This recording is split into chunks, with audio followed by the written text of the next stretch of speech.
power be divine.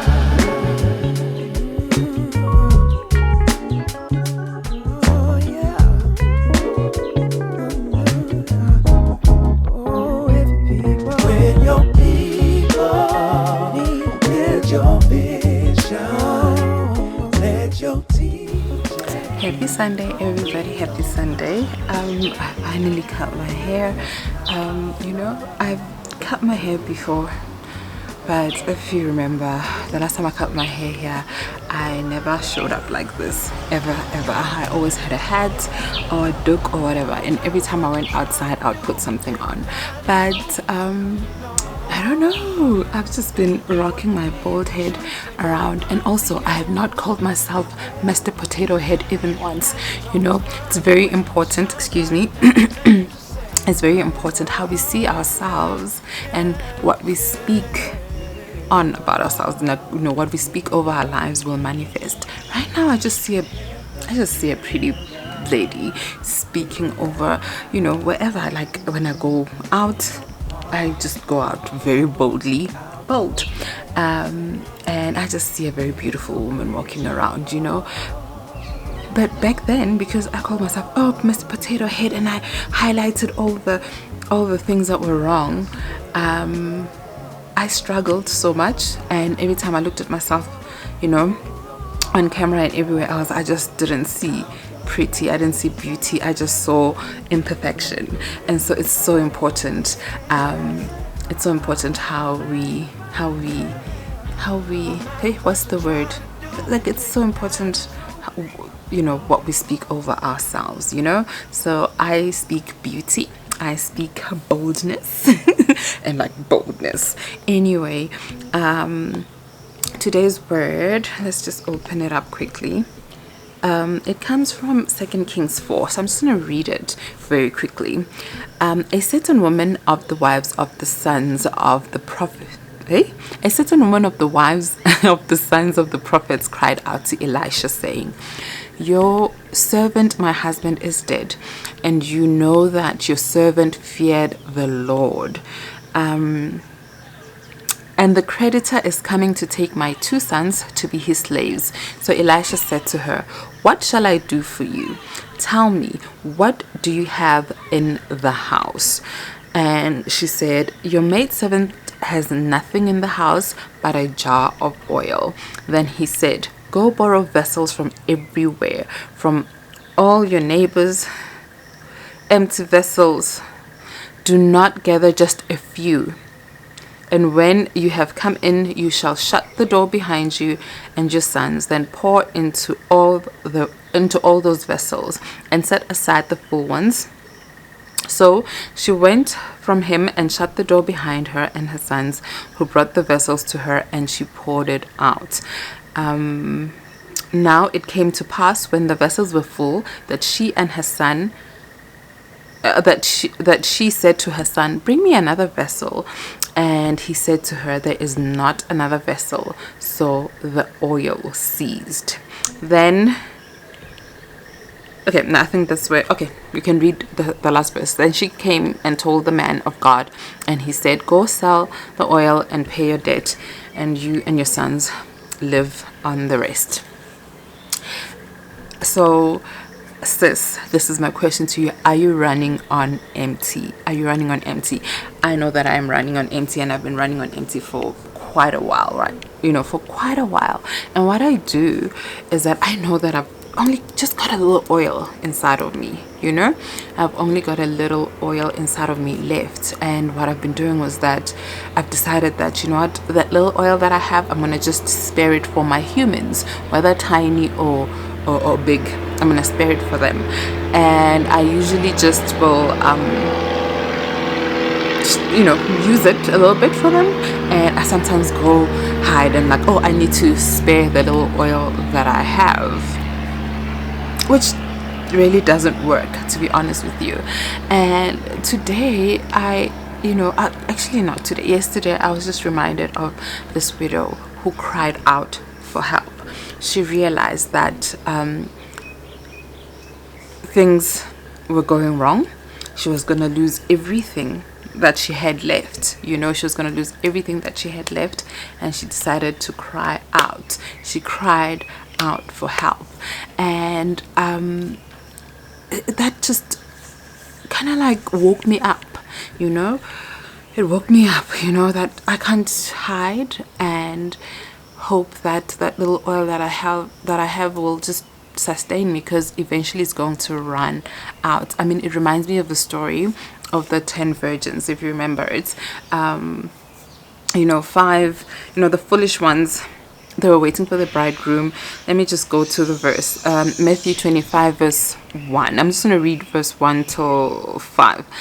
Then shall the kingdom of heaven be likened unto 10 virgins, which took their lamps and went forth to meet their bridegroom. And 5 of them were wise, and 5 of them were foolish. They that were foolish took their lamps and took no oil with them, but the wise took oil in their vessels with their lamps. And they were waiting for the bridegroom, right? You don't wanna, like, you know what, the coming of the bridegroom is inevitable, and in life the coming of a lot of things is inevitable, or the inevitable is inevitable, because things will happen.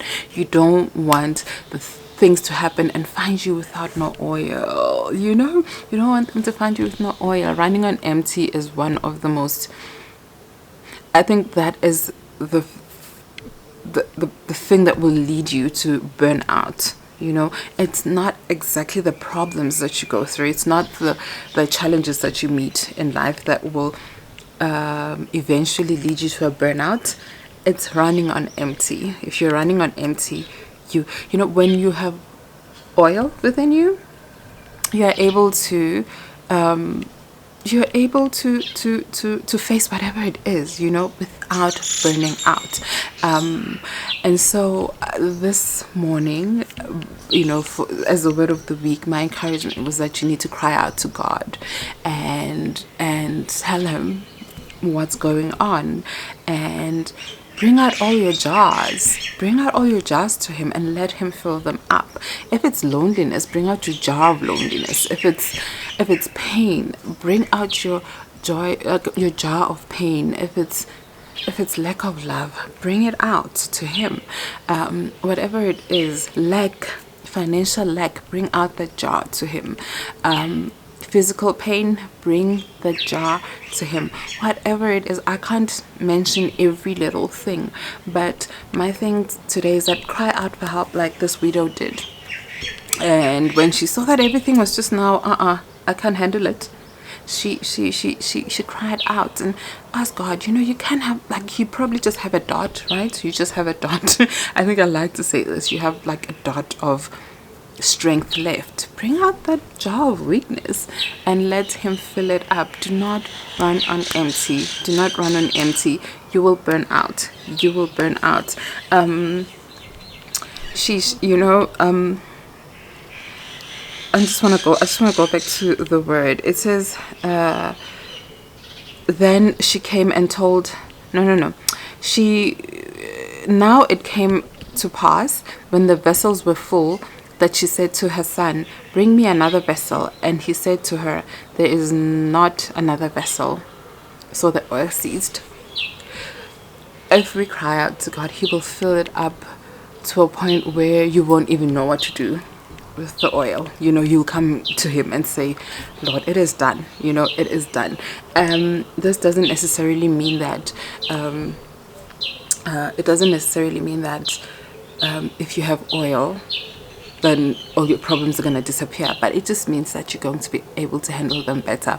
I don't know who I was having a conversation. I do know. I was having a conversation with one of my dear friends, and you know, I said that I sometimes come, I show up and I smile and I handle my problems even better, to a point that people will not even realize that I'm going through the most. I will come and smile and do that, and I realized, you know, I said, and I realized that, you know, that can only come from God. That can only come from God, you know. But I know that sometimes we go, like, when you like deep in whatever, you sometimes go and forget to call out to him. And so This beautiful week, I just wanted to remind you to go out, call on God, to feel. Don't run on empty. Do not run on empty. Call on God, and He will fill you up. He will fill all those vessels up. The unhappiness, He will fill it up. If you are tired, He will fill the jar up.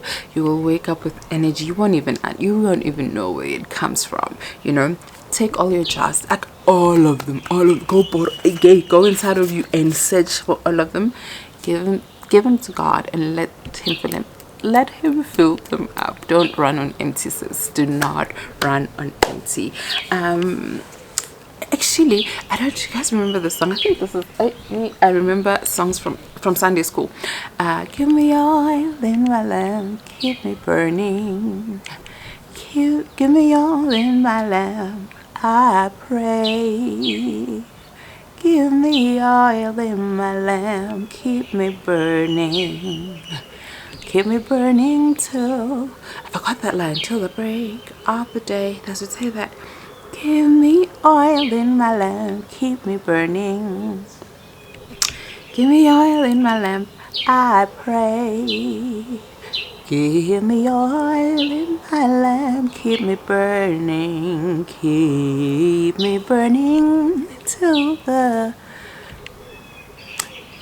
forever and ever and ever. Anyway, happy Sunday.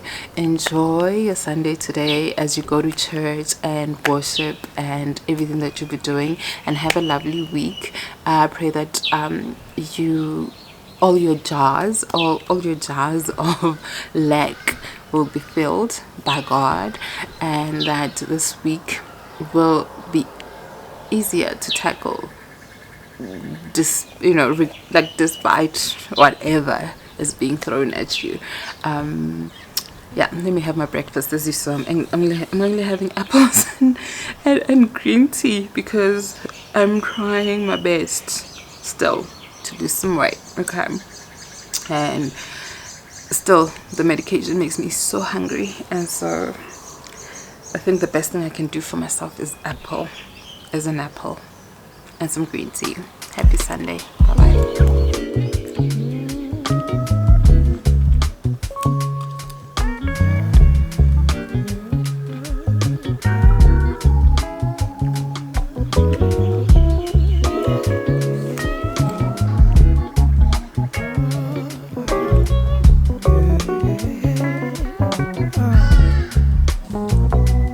When your people need your teaching, let your vision be your guide. But if your money be your leader, then your power